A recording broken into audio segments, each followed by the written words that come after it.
in the chat section as well. All right, well, it's 11 a.m. I'm going to start with the introductions. My name is Luke Whitington.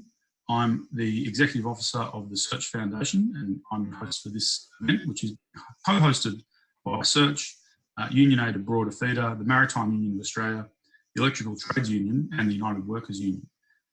Welcome to comrades from all those organisations. I'm also being assisted with hosting by Tom Reddington from AFEDA, who's also involved in the Trade Unions for Energy Democracy. Before we begin, please be aware that this briefing is being recorded so we can post it later to the Search Foundation YouTube channel.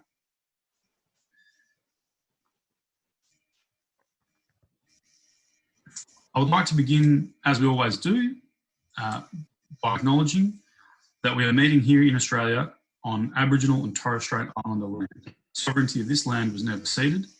I pay my respects to elders past, present and emerging of Aboriginal and Torres Strait Islander peoples, traditional owners and First Nations all across the continent. I'm on Gundungurra and Darug land where we say Warrami Gamarada. Welcome, comrades. It's fantastic to have Sean Sweeney with us on this Zoom conference to talk about energy democracy and energy ownership in the context of the corona crisis. But before we get into that, first I'll tell everyone about the event and then give a 30-second intro to Search and then a 1-minute introduction to Trade Unions for Energy Democracy and Sean Sweeney. After intros, Sean will speak for around 20 minutes and then we'll have a response in conversation from Kate Lee, the Executive Officer of AFEDA Union Aid Abroad, for about 7 minutes. And we'll then hear for the same amount of time from Trevor Gall, the National Research Officer for the Electrical Trades Union, to talk briefly on the Australian context. After Trevor, we will have questions, which I invite you to submit in writing in the chat section. We'll wrap up on the hour when you can hang up or stay on the line for a few minutes to listen to a song, which is rapidly becoming a favourite part of these briefings, judging from the feedback we've received after the Sharon Burrow and John Quiggin talks. In relation to muting and questions, to enable us to run this efficiently, all participants will be muted unless called upon to ask a question or to speak. The chat section is limited to messages to me and Tom Reddington as the hosts, otherwise we won't be able to collate all the questions. However, if you would like to discuss what is being said, you can comment on the Facebook event page discussion board. I'll post the link for that in the chat section. You will have to use Facebook and Zoom at the same time, but hopefully that's not beyond your tech capabilities. I've already posted that link in the chat actually. So a quick introduction to Search. Search is a membership-based democratic socialist organisation that links and enables socialist activists from across political parties, generations and movements all around Australia. We have members coming out of different and diverse backgrounds and interests, but we have common aims and values summarised in our aim of democratic ecological socialism. We run socialist education programs, publish news and views on Facebook and at search.org.au, and we put on events like this one. So on to Sean and Trade Unions for Energy Democracy.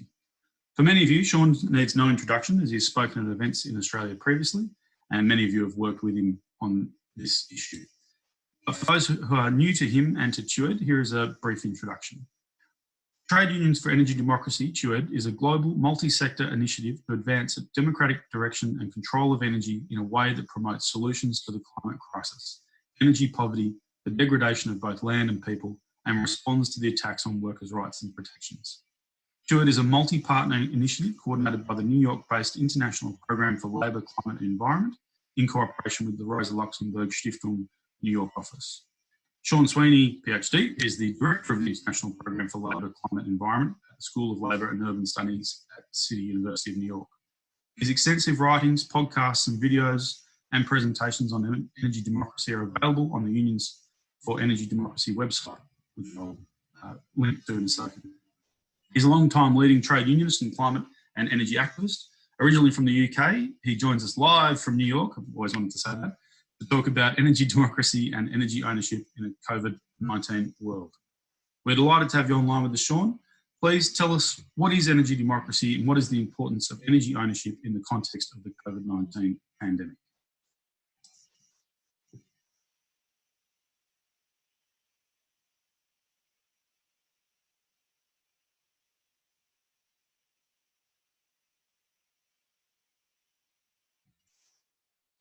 You just got muted for a second there, Sean. Let me get you back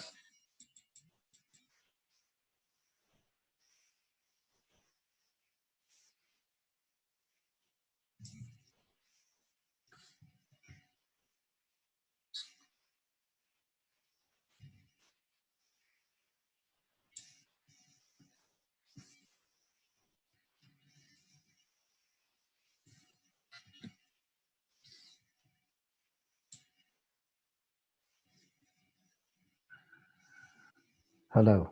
There, Any better? Ah, there very you go. good. Yes, Sorry, you're I on. said the host had muted me after that introduction. I No, I'm guess sorry. nothing more needs to be said. Okay.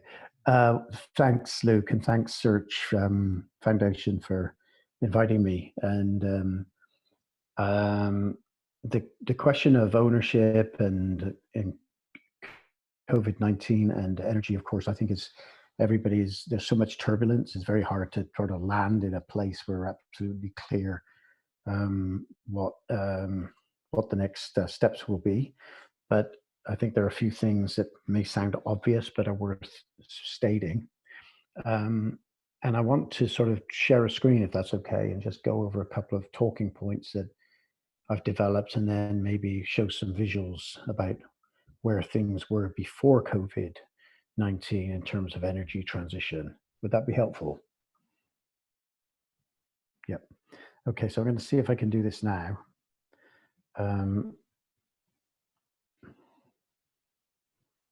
Bear with me a second.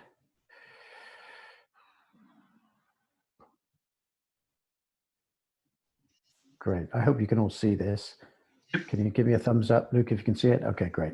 So here's a few points that came into my head earlier this evening. Obviously, we're going to be seeing a very severe demand reduction starting now. The demand reduction for energy, certainly oil-based energy in the US, is already 20 to 30% in 2020 based on 2019 levels. And we're seeing, a serious contraction, Great Depression levels in terms of percentages of GDP, if not larger. This means that in the power sector, we're probably going to see a dramatic slowdown in capacity additions.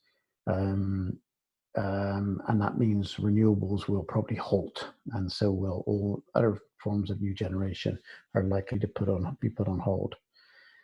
At the level of policy, I think we will probably all agree that 2 years ago when the IPCC released its 1.5 degrees and its call to action and the need to reduce emissions, that was in a context of emissions rising quite steadily. There was a plateau around 2014, 15, and 16 due to the economic crisis in China and the reduction of coal. But most in the last 10, 20, 25 years, emissions have gone up pretty much steadily. So we are facing a situation with emissions continuing to rise. The Paris targets looked more and more unachievable. There was more calls for ambition and political will on the part of leaders. We had the climate youth movement calling for leaders to act. But the truth was, from the point of view of reaching Paris targets, we were way, way behind schedule, even in terms of the national determined contributions that have been submitted by governments to the Paris Agreement that would have been ratified or at least discussed in Glasgow at the end of this year. That's all off the table now. But most of the G20 countries were way behind in terms of their commitments, and those commitments were nowhere near consistent with what the IPCC was saying was needed. So that's that was the context. So I think the question is on all of our minds: is this severe contraction? What's it going to mean politically? What's it going to mean objectively in terms of the emissions situation and energy questions? Now, it seems, perhaps I'm mistaken on this, that despite our efforts, the emergency message of the IPCC will get lost, that there will be a sense that from climate activists will think, well, there's going to be a sharp reduction in emissions for the next several years, so maybe we have a few more years to get our collective act together, and that may take the emphasis off decarbonization. But I think it's important for the left and trade unionists to be really absolutely clear during this period of turbulence that the energy transition and climate policy was already in a very serious crisis. Because the reason why it's important and I'll try to illustrate that in a moment with a few visuals and a few more points, but in order to, the need to make that point is because there's going to be a lot of voices from the energy sector, particularly the renewable sector, which is would have tried to sustain the narrative that everything was going according to plan until COVID-19. And therefore, the role of government is to support profit-based renewable energy and to try to continue to mobilize the private sector. And that will, when things get back to normal, that will get us back on track in terms of the energy transition. That's already the message we're seeing coming out of the renewable energy voices in different parts of the world. The global body called IRENA represents a coalition of renewable energy forces. They're talking in terms of government bailout money, of government funds, of public funds being used to continue to incentivize private sector engagement in the renewables sector. But we're going to also see, I think, the bailout scenarios across the entire power sector. We've already seen a crisis of profitability, particularly in the global north, due to the reduction of energy demand. And that has meant that there's with renewables coming online, it's been subsidized through the feed-in tariff, then through power purchase agreements. That has put the utilities into a death spiral.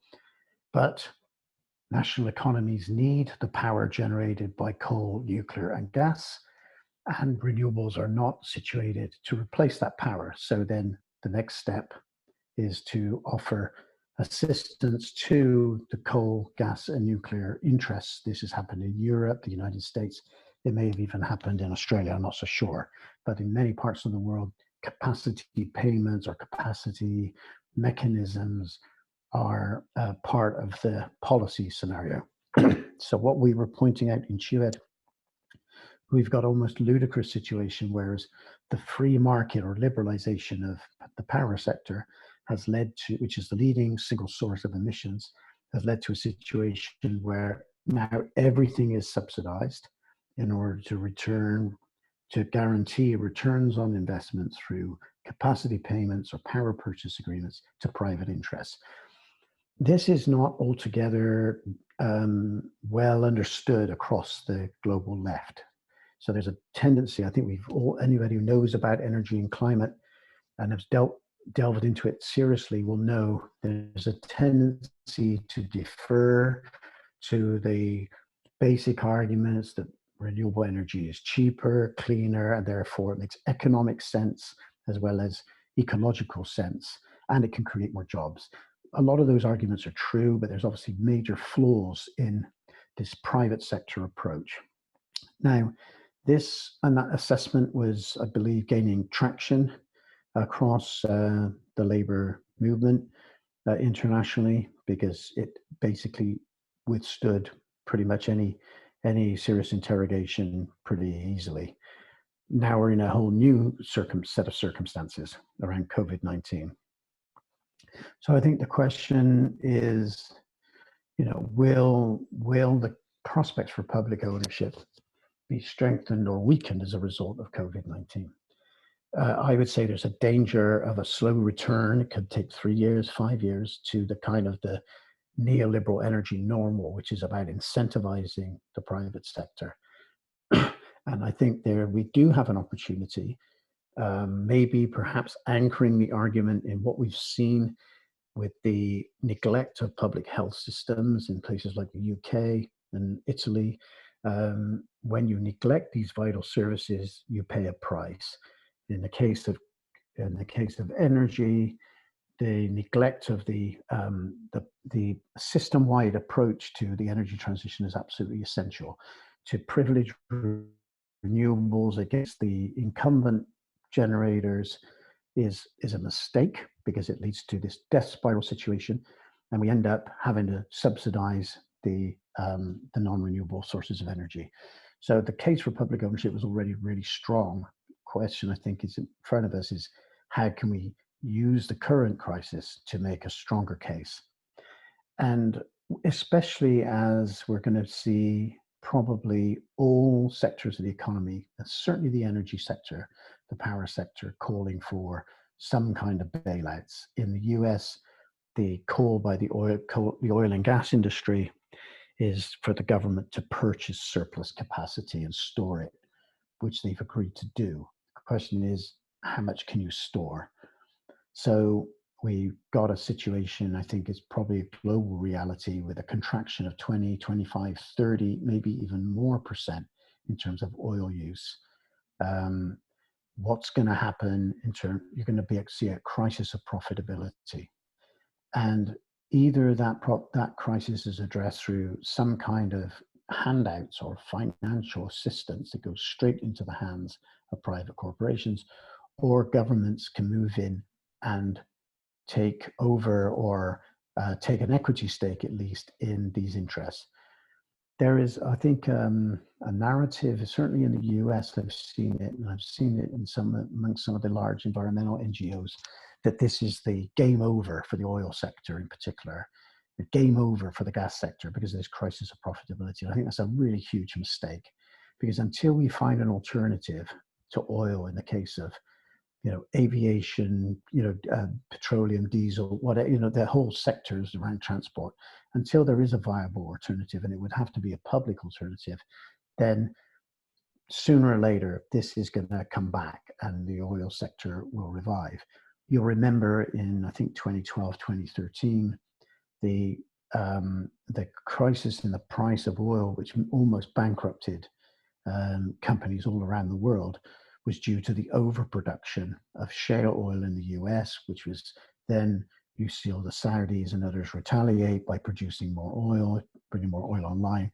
The price plummeted to $28 a barrel. It's now at a situation where then it crept up again. So what I'm trying to say, these sharp demand and supply shocks are not unusual. This one is particularly severe and will be particularly long lasting. But unless there is public ownership, unless there is a control over the energy transition, then oil will return, as will the so-called growth, consumption, expansion economy. So I wanted to show a few visuals to illustrate a few points. We saw, this was 100 million barrels a day at the end of 2017 or so. It was continuing to rise. That's going to go down dramatically, but it was certainly on the increase. The same was true. This is gas. By consumption and production was going up quite dramatically globally, with growing exports of liquefied natural gas from the US and elsewhere. Coal consumption, they talked about the death of coal around about 2015, 2016. You'll remember coal is falling off a cliff. The end of coal, we're in a period of post-coal. Then, of course, it starts going up again. And you can see from 1992 to 2013 or 14 on this slide, you can see just how much coal has grown in terms of the global economy, almost doubled since 1980. Emissions continued to rise. They flattened for a while, but they rose. Then we have to then say, okay, this is a warning, I think, in terms of we need to grasp that the green growth policy was a complete and utter failure in terms of controlling emissions or driving the energy transition. And if we lose sight of that, I think we're going to disarm ourselves in terms of the struggle for public ownership of energy in the coming months and years. So, as you know, it was based on a carrots and sticks model. Incentivized, the sticks was a carbon price. In Australia what that meant. Offsets, cap and trade, polluter pays principle, that kind of idea. The carrots was incentives, subsidies, guarantees to investors, private investors. They will get a return on investment if they went in green direction, particularly renewables. We saw, this is quite recent, none of this has changed. The green you see there is no price on carbon globally. So this is not taken off. This was supposed to be a global price on carbon by now, when it was first put forward as a key policy mechanism back in the 1990s. Here we are almost 20 years later, hardly anything in terms of a carbon price. And where there is a carbon price, the price is so low, it's almost insignificant. And that price will collapse again. It rose a little bit in Europe because of the economic growth in Europe, but we're going to see the carbon price in Europe completely collapse. So as a mechanism, it was pretty useless, even on a good day. This the other thing was this solar deployment. Germany was considered to be the model, which then Europe became the model because it followed the policy of the feed-in tariff, and it had really, really high levels of installation of solar and wind in particular.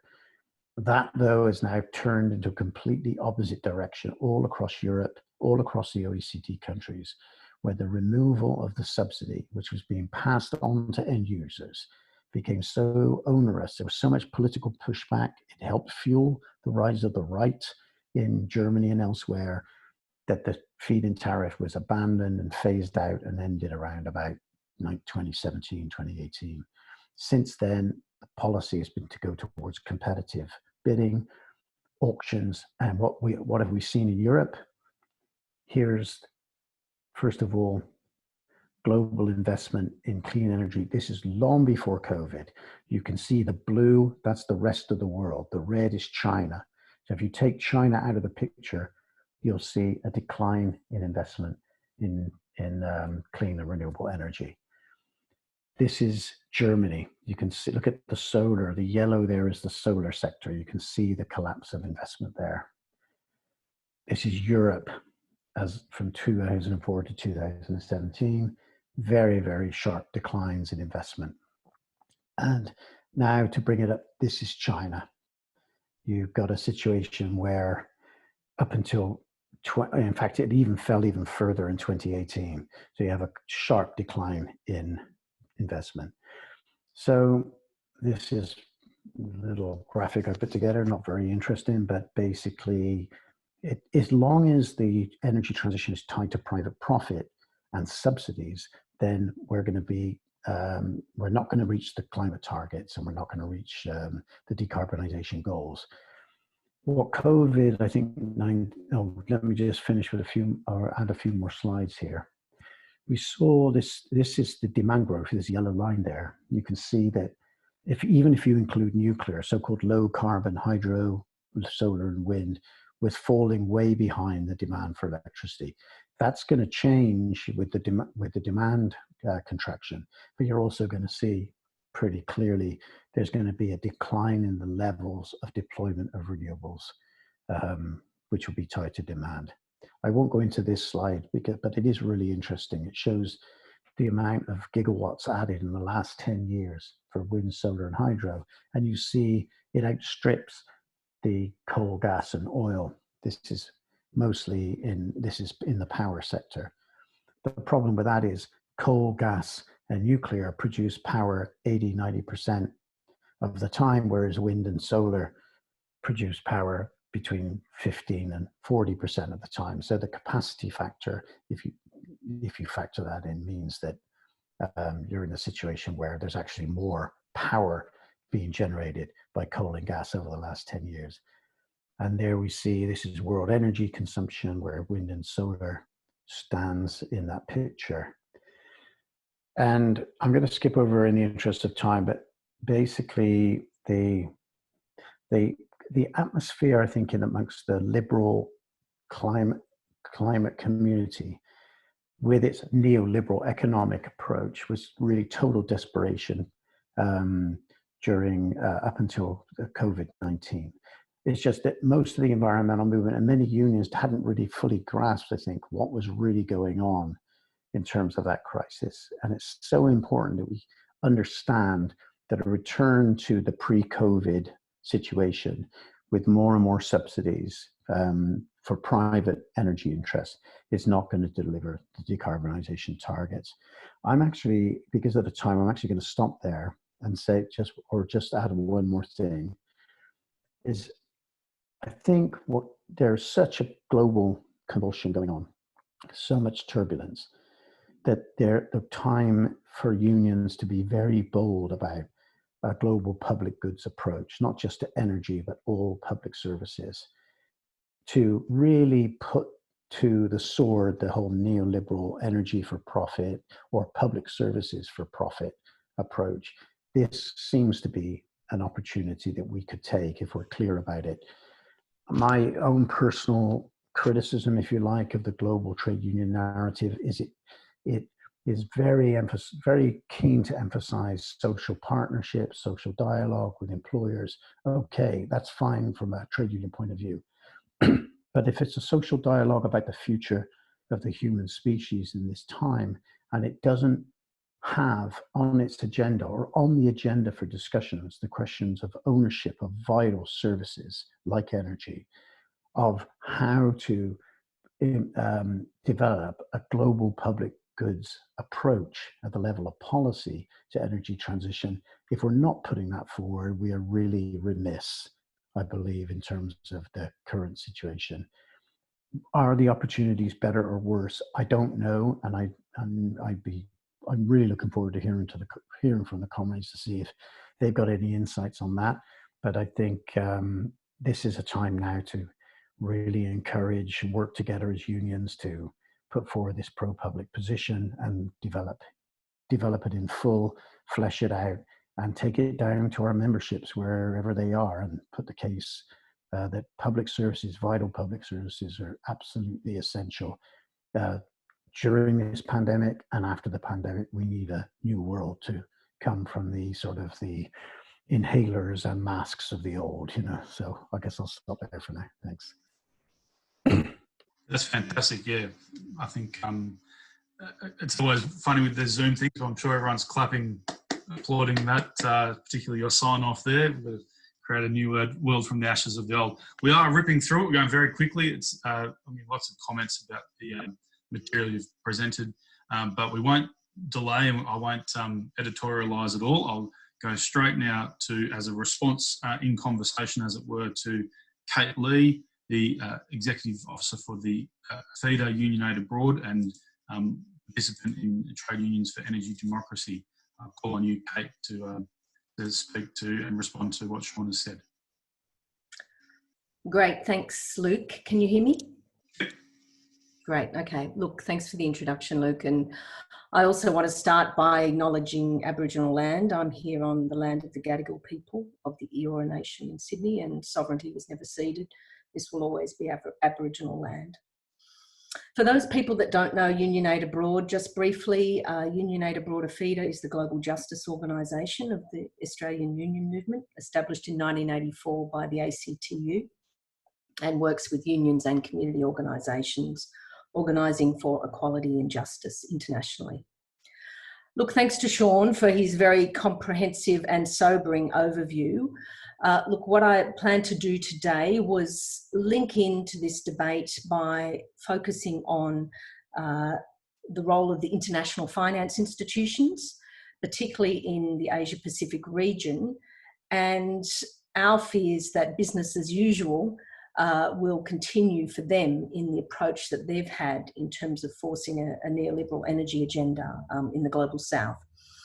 But firstly, I want to acknowledge the work of Trade Unions for Energy Democracy, which over the last 7 years has worked with unions globally and union solidarity organisations like ours in development of a progressive worker-focused analysis of the energy and transition debates. For, as you've heard, public and social ownership of energy, for unionised and decent jobs in low carbon industries, and for affordable renewable energy for all. TUED and its analysis has assisted unions in organising against privatisation and in national level political campaigning for a safe climate for us all.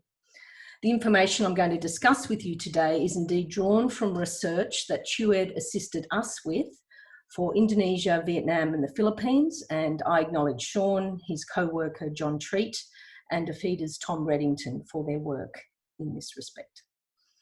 And I might just add, any union can join TUED, and in doing so will get better informed and be part of the global movement fighting for energy systems that can deliver us a safe climate. I think the website might be in the chat box. And just to emphasise, TUED isn't just for the energy unions, it's for all unions. Everyone has a stake in the urgent transition, and I encourage unions on this call to get more involved. Here in Australia, we know the union movement has battled the conservative right to keep energy in public hands, and so too have unions around the world. But for unions in poorer countries globally, there's another barrier in the struggle for public ownership in the form of the finance dependency created by the international finance institutions, the IFIs as they're known, the World Bank, the Asia Development Bank, the International Monetary Fund, for example. And I'm going to give a couple of examples of their influence in Southeast Asia later on. But to recap quickly on the problem specifically for South Asia and Southeast Asia, I think this is worth doing. The current 1 degree Celsius of human-created global warming is already diminishing workers' livelihoods and eroding basic human rights in South Asia and Southeast Asia. These are among the world's most vulnerable regions to climate change, as you know, and the workforce is already increasingly exposed to extreme climate risks. And these risks are, the impacts are greater for vulnerable workers. I'm not sure if people on the line know that 70% of people in South Asia and Southeast Asia work in informal economies. And so they're so much more vulnerable. Increases in extreme heat are reducing available work hours and directly diminishing incomes for workers. For example, according to ILO research, Cambodian workers are set to lose 8% of productive days by 2030, with 769,000 jobs lost if we continue on the global warming trajectory. But the picture, and you saw the graph that Sean put up there about increase in coal use. I don't know if people noticed that yellow wedge, that was Asia. Southeast Asia and South Asia have rapidly increasing electricity demands as their economies develop and populations grow, and their countries are turning to polluting fossil fuels to meet this demand and have been for some years. Together, they're responsible for 50% of the world's planned coal growth, 50%. And this is propelled by an increase in the seaborne thermal trade, particularly from Indonesia and Australia as the largest exporters into those regions. And obviously, this directly threatens the ambitions of the Paris Agreement.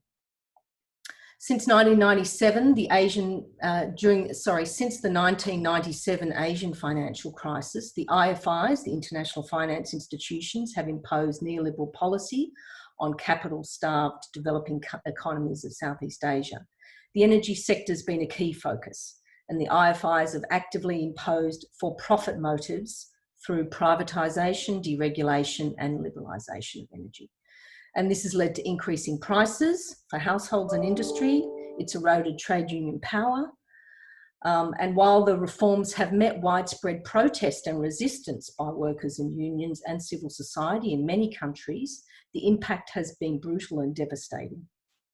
And capital continues to reshape and reinvent its attempts to impose the deregulation of energy systems. So to give you an example there, renewable energy, you know, particularly prior to COVID, was a new frontier of IFIs in Southeast Asia. And they've tried to marketise these new renewables.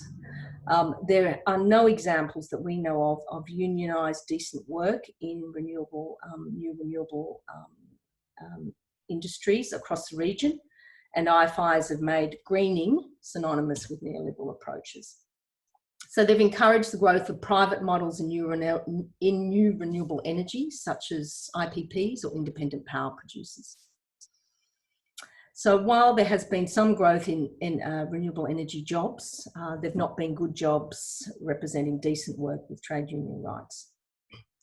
So 3 very quick examples from our immediate region to give you a bit more of a picture. In the Philippines, an example where the IFIs have had perhaps the most success in implementing a brutal neoliberal agenda, resulting in skyrocketing inequality, a broken energy system with the highest price of electricity in Asia.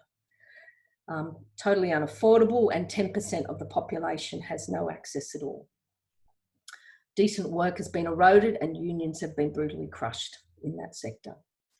In Indonesia, we see the IFIs failing to fully impose the model, with energy unions leading a decades-long struggle to keep energy public, including a number of constitutional court challenges. However, privatisation has continued through the back door, with the most new generation brought in from the IPP model.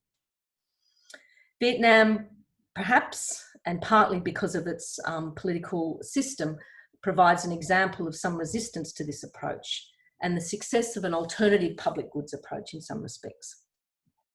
It's resulted in more inclusive development and one of the lowest prices of electricity in Asia, which has been acknowledged by the World Bank.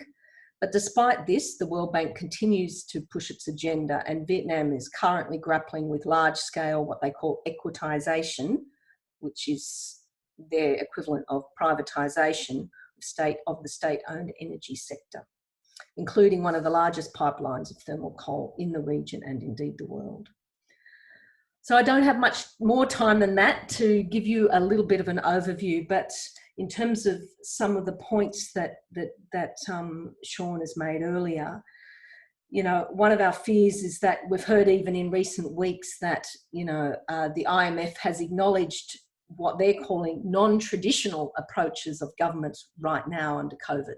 That is massive government support in support of the private sector.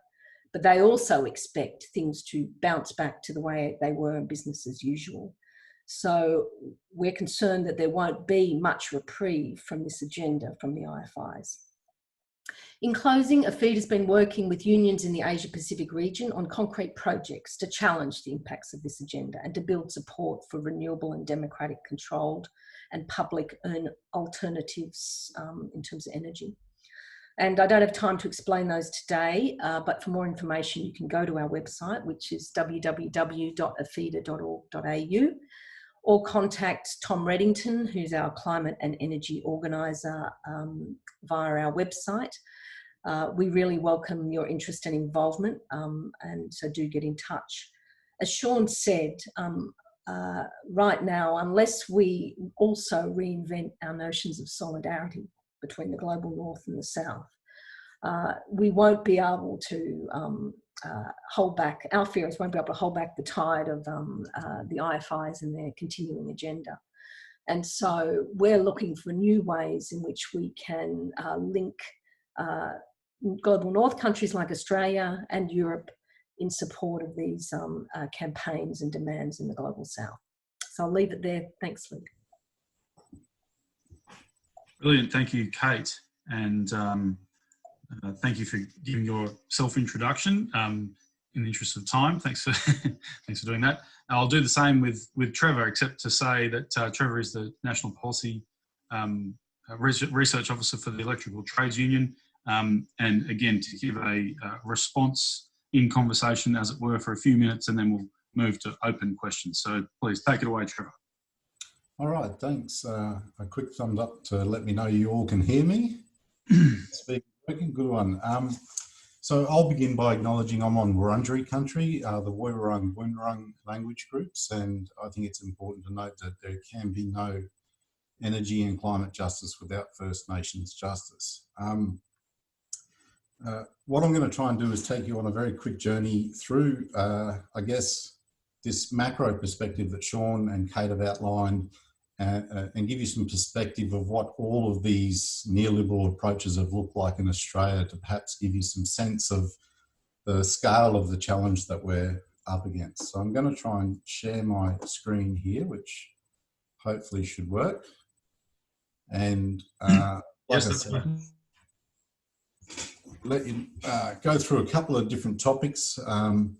And there has been a preliminary discussion with Luke about maybe doing a standalone discussion to go into some of this stuff into quite a bit of detail. So I apologise. I'm, for the interest of time, going to try and skim quite a bit here. So when we think about emissions reductions and climate action, why is energy so important? From Australia's perspective, it's a third of all of our emissions. And the table on the right-hand side of the screen there shows all of the power stations in Australia, mostly high emissions power stations that are scheduled to close in the next 5 years. And it doesn't include the 10 or so that have closed in the last 10 years. So people talk about a transition as if it's something that's coming. It's not coming. It's been going on for a decade and it's been managed terribly. And also, if we can get our emissions down in the energy sector, then the flow-on effects is that we can get our emissions down in other sectors through the electrification of those sectors. And so thinking about Australia, we have this thing they call the national electricity market. It's quite interesting because the first thing you'll notice is that it's not national, even though it's called that. And we consume something like 200 terawatt hours of energy every year.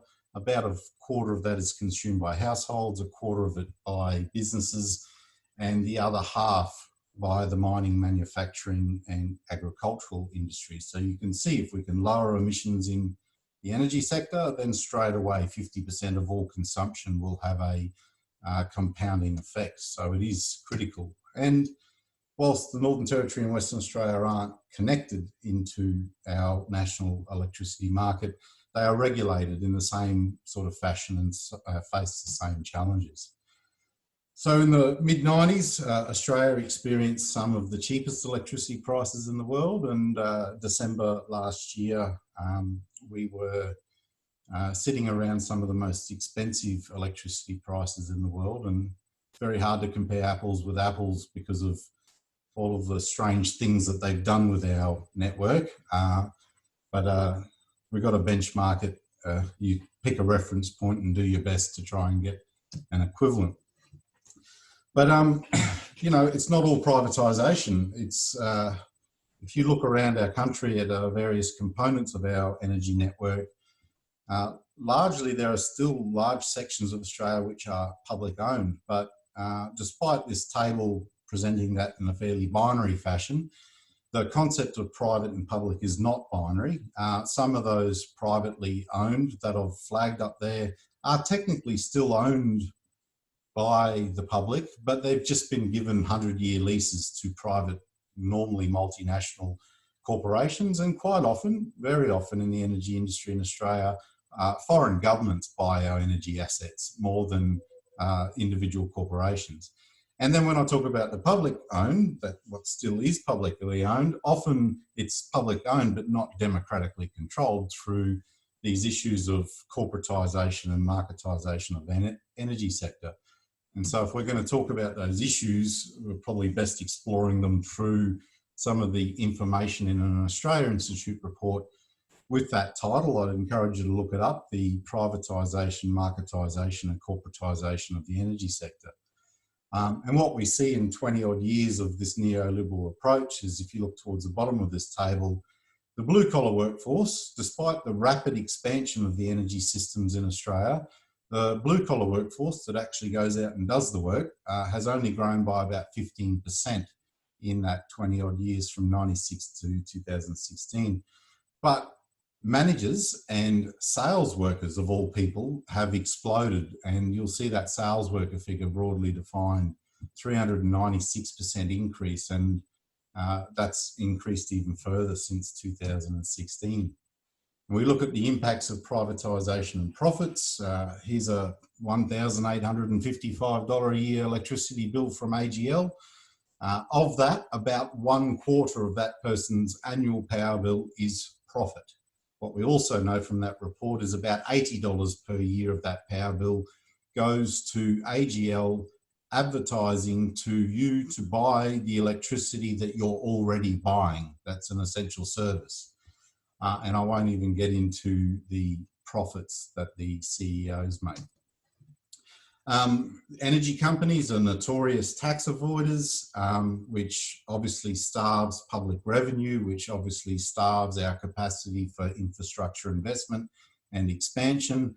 And then on top of that, we've got this thing called the market, where we have a pretend stock market that's completely fabricated to buy and trade and sell our electricity on, which allows us, I talked about 33 cents a kilowatt. These figures on the screen are megawatts. But it allows us under this market for companies to buy and sell electricity from as little as -1 cent a kilowatt and you heard me right, minus 1 cent, up to $14.50 per kilowatt hour of electricity. And this market has all the features of a normal stock market, including hedging and dodgy insider trading and all of the other challenges that markets face. And then we get into the regulation. So we've got this really fragmented, bizarre, fake market and all of the other things attached to it. And I did a little exercise in 16-17 financial year of pulling, there are principally 5 federal regulatory bodies that oversee the electricity industry. I'm not even getting into the states yet. And I pulled out their books and found that the total cost basically borne by consumers of these 5 regulatory bodies comes to about $250 million per year that electricity consumers are paying for. And then we've got some fairly shadowy regulatory bodies created that it's even harder to find the money out that they're spending. But broadly, what this framework looks like is that at the top, we've got this COAG Energy Council of all the energy ministers advised by the Energy Security Board that give directions to 3 principal energy bodies that regulate, completely over-regulate from one end to the other of the energy industry and regulate the wrong things in our view. And so what is the outcome of all of this regulatory oversight is that we see jobs are lost, particularly in regional Australia. Maintenance is absolutely slashed and upgrades and expansions to the network, which are desperately needed to bring it into the 21st century, are either deferred, delayed, or completely dismissed. We've seen billions go out of the industry with no corresponding reduction in power prices. We see an energy system that is not designed for two-way flow of power. And like I say, we've seen massive reductions in good, long-term, steady unionised jobs and apprenticeships and these sorts of opportunities. Around planning and investment, what we're seeing is that the federal government is actually obstructing renewable energy deployment in this country. The institutions that were created, federal public institutions created to try and promote and fund and plan the expansion, are being defunded and left to wither on a vine.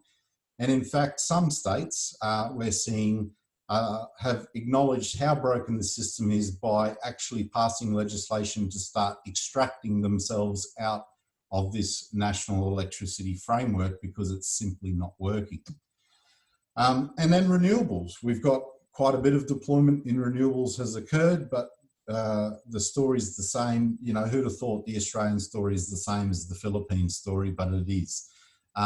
We have non-electrical workers building our renewable energy developments. We are finding that many of them are exploited foreign labour. Our members went on strike up north in Queensland because we found a bunch of exploited foreign workers on a job being paid $30 a day. And we're actually seeing employers set up dedicated websites to advertise and promote to foreign labour to build the renewables in our sector to maximise the profits. So I guess, you know, when we're looking at it, the issues that we're up against are complex and they're varied, and we have lots of barriers to the rapid decarbonisation of the system. And there is no, you know, choosing one little pet project is not going to fix it. What we really need is to get political willpower to change the approach, and we need massive reform. We need a real new rethink to what's going on. And so I guess the last comment I'll make is that we already have the government talking about austerity as the answer, the other side of this crisis. But we have others talking about reforming our economy to make it work for us. And we really need to flesh out these debates, particularly when it comes to the energy sector. So I know there's a fair bit in that, but I might pull up there. I know that needs time for some discussion. Thank you very much, Trevor. And yes, if people are interested, we will, in the early stages of organising something with the Australian and Asian focus particularly. We only have Sean for a short time, and it's late in New York, so let's ask him a first question coming from Penny Howard, the National Research Officer for the Maritime Union of Australia. Take it away, Penny. Hi, thanks very much, Sean. Really appreciate you taking the time to speak to us here. Just wanted to add in a few points. In terms of the impact on workers in the oil and gas industry, it's been pretty severe. Our members who are seafarers working in the Australian oil and gas industry have managed to kind of hold on to their terms and conditions because they've got long-standing agreements, but those in the working on the platforms that we've been engaged in an organizing project through the Offshore Alliance, who generally don't have union agreements, have really been severely attacked. Basically, the kind of health justification used to radically change rosters at very short notice and leaving people and families in all kinds of stress and distress that's absolutely ongoing. So people are now finding themselves away from home from up to 6 weeks at a time, with no consultation notice or other ways of managing that. I think the big challenge that we've got here, and Sean, if you want to add anything else to this point, is campaigning for public ownership within a significantly privatized system, because that is what we face in renewable energy right now. So the way that we've gone about doing that with the Maritime Union, there is an offshore wind project that's proposed for Australia that is, it's a private project, although funded through pension funds based in Denmark. And the approach that we've taken is to say, all right, we will do the absolute best that we can to put forward a vision of what kinds of jobs we want on this project. How do we want this project to benefit the community? What are the apprenticeship ratios? All of those things to make it the absolute best project that we can make it, to raise everyone's horizons, to provide a just transition for workers who are coming out of the fossil fuel industries in the local area. And through that, expand people's visions and the possibilities for what might be possible, and raise the question that actually we do need the government to be taking on a much greater degree of responsibility for planning this transition and ensuring other projects like this get built. So I think in the chat box there's been some links to the reports and materials that we've got up on our website about this, but through looking at that, at our current workforce in the offshore oil and gas industry, what are their future job projects? It's been a really effective way of engaging our members who are largely based or a significant portion in that fossil fuel industry and also in the coal export ports, and actually participating in the climate movement. So we had our Offshore Alliance organizer speaking at the School Strike for Climate demo in Perth, and union officials and members speaking at the last big demos in Adelaide and Sydney as well. And through that process, that's also been very useful for talking to those young people about the potential of the union movement, and really opened, I think, hopefully opened their eyes to ensuring that they think about these questions of jobs and a just transition as well, although they are doing pretty well at thinking through those issues themselves. So I'll just leave it there. Thanks. Right. Thank you. I think, Sean, do you want to respond to that? Yeah, I think what you've said, Penny, my sense is that the US energy unions, particularly those in the shale sector, in oil and in oil, gas, and coal generally, could learn a lot from what you've just said, because up until literally 3 months ago, the US was basically in an oil and gas boom. It was exporting gas, it was exporting oil, and there was quite a lot of jobs to be had in that sector. Whether they were all union or not is another matter. Fracking was always a little bit shaky because of the nature of the companies who were the first movers into the fracking sector. But so I think there's a need for a dialogue if we can arrange it, because now the situation in the US is completely turned into its opposite, with this massive collapse in demand. So there will be job losses. And so perhaps this is an opportunity to have an international dialogue amongst unions in TUED or not in TUED. It doesn't really matter. I'm sure industrial are thinking about this right now, but it would be really good to learn from the examples you've just brought into the conversation there. And you and I, perhaps, and others could talk offline on that. Okay, thanks.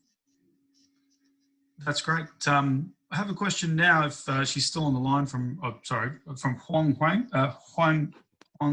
Hang, who's involved with the feeder as well. Are you on the line there?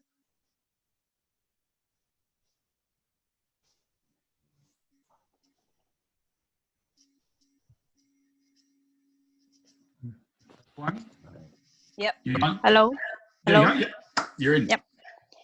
Good morning. Thank you for the presentation. My name is Hang. I came from Unionist abroad IFIDA in Vietnam. I would like to have a question to Dr. Sweeney. So thanks for your presentation. I would like to know about the clean energies. Is the how many country, or what country is the most use clean energy in the world? And also from what source, and how is the impact of the energy transition to workers? Right. Thank you. Thank you for your question, comrade. I think it's important to separate out the traditional forms of renewable energy, like big hydroelectric systems. If they're taking out of the picture, and we're looking where the growth in those systems is going to be limited by a number of factors, among them geological realities.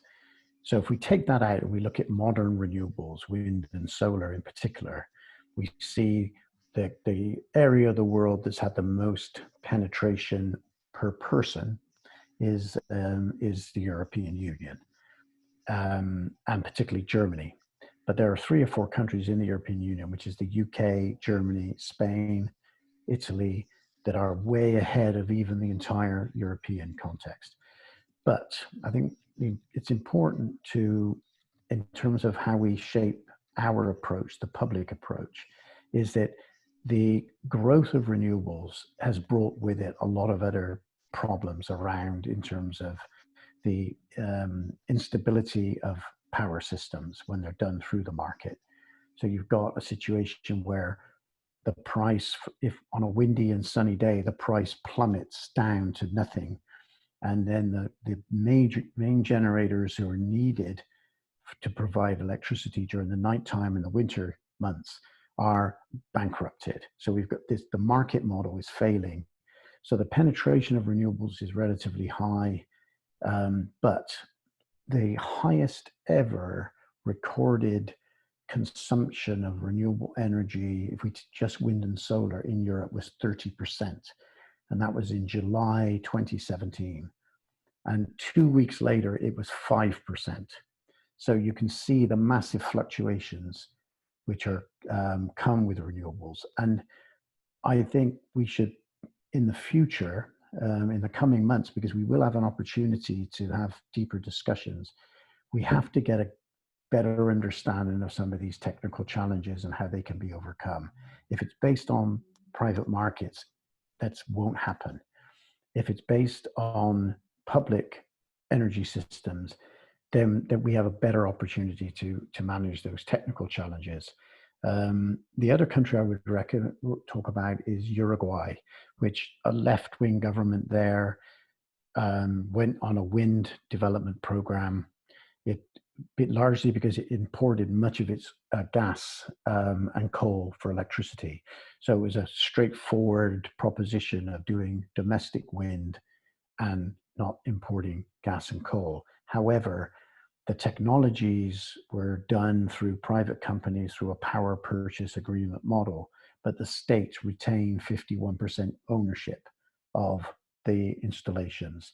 That's closer to the model I think we need, but I would prefer, and I'm sure others on this call believe, that we need 100% public renewable power, and that would lower the costs of the technologies, it would lower the costs of the financing, and it would help us plan this transition from towards decarbonization in a much better and more socially equitable way.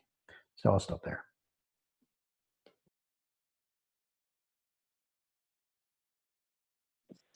Hi, I'm Godfrey with United Workers Union and Cooperative Power. Just a quick shout out that we have an active radical mutual support going on at the moment to do with energy democracy in a time of COVID-19. So through Cooperative Power, we're taking that money that Trevor mentioned before on the electricity bills, where you paid to be advertised to yourself, and peacefully attempting to liquidate the advertisers and putting that money back into an active mutual support by helping those people who are struggling for income, whether it's migrant workers, artists, other cooperatives like earth workers. So check out the link in the chat section. Thanks. That's great. Thank you, Godfrey. And I know we are pretty much on 12 o'clock, which is 10 p.m. New York time. So I will ask Sean's permission for one more question from one more comment. We've got so many questions coming through, and we'll have to do another one of these events, I think, with perhaps with some of the people who've spoken already. Maybe we'll get you on again, Sean. It'd be great if we can, to follow all this up. And as I said, all these things will be things that have been mentioned. You would have seen the links in the chat, and we'll put them on the event page, the Facebook event page as well. And of course, sign up for the various campaigns and things that people have mentioned, and we will link to those. So with Sean's permission, I'll ask one more question coming from Holly Cranorn, if she's there. I'll just, from the Sunrise Project here in Australia, take it away, Holly. Awesome. Thanks all for this lovely lunchtime panel. Good to see you. Look, I'm really interested in, here, sort of Australian state governments are looking for these shovel-ready infrastructure projects to kickstart, the economy again. And fossil fuel companies they have their list of projects that are ready to go. The thing is that many aren't shovel-ready because they need billions of dollars of public subsidies. So I'm really interested in ideas for how and what we can push into the mix for shovel-ready, relatively publicly owned renewables projects, infrastructure and ideas.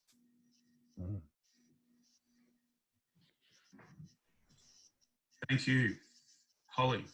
What do you say, Sean?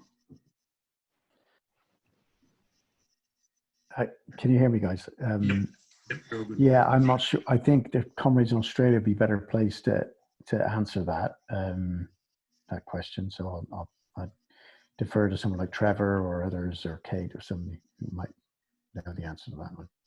No worries. Well, we did promise you that we would let you go at the appropriate time. So I think that we're getting lots of comments in the chat, and in fact, now that we don't have to collate all the questions in the chat, people can chat with everyone else in the chat section as well, and say anything you would like to say to Trevor, and give him your thanks and so forth in the chat section there. I've just changed that setting, but I will wrap up by saying a huge thank you to Sean Sweeney for coming to us live from New York. To use the Australian expression, you're a legend, comrade. I've never recalled that before. We would love to have you out here in person when that is possible again, and we'll talk about that. And again, thanks, of course, to Kate Lee, who really put this together for us, and thanks for her talk as well, and of course, Trevor Gould. People have been asking about all the slides. I think your presentation slides are on the TUED website in the presentations section. Yeah. Trevor might have to post his slides in the Facebook event section, event discussion. Thank you to Union Abroad Feeder. Thank you to the ETU, United Workers Union, the Maritime Union of Australia, Penny Howard, from there for her question as well. It's been fantastic, and thank you to all the search members, of course, for participating. And as I said, we will finish now. Final words from Sean to sign off, and then I'll switch to a bit of music to see us out. Great. I'll be very brief and reciprocate by thanking everybody. My experience in Oz, I think it was 4 or 5 years ago now, was where I learned so much, and to be in Brisbane with the ETU and working with Godfrey and with Afeda and Amu people. It was just phenomenal to be part of it. I hope to get back there soon if I can be helpful. We have a few little problems to overcome first. But I'll conclude by, in my thanks, saying that we are planning to work, we're working with other unions for Global Trade Union Assembly. It's a virtual assembly. It's going to be in early June. And we're going to be talking not just about energy, but more of the pro-public responses to the current crisis. Really trying to create a space where we can have more horizontal discussions and opportunities to exchange ideas and work in partnership with the global trade union bodies, and some of them are actually co-convening this event. So I'll make sure we get the information out about that to yourself and to the TUED network in the coming days. But we're very excited about that possibility. But thanks for giving us the opportunity, and thanks for your hard work, Luke, and everybody who put this together. Thank you. Cheers. And everyone, you can sign off now if you like, but we'll switch to some outro music, as they say. It's Power to the People, but not by the Beatles, but by Junior Kelly, keeping with our reggae theme. Thanks for being there, Sean. All the best.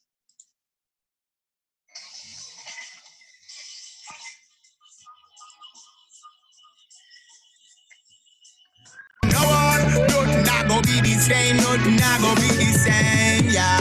Let me tell you about power to the people, and let me tell you about the power of the people.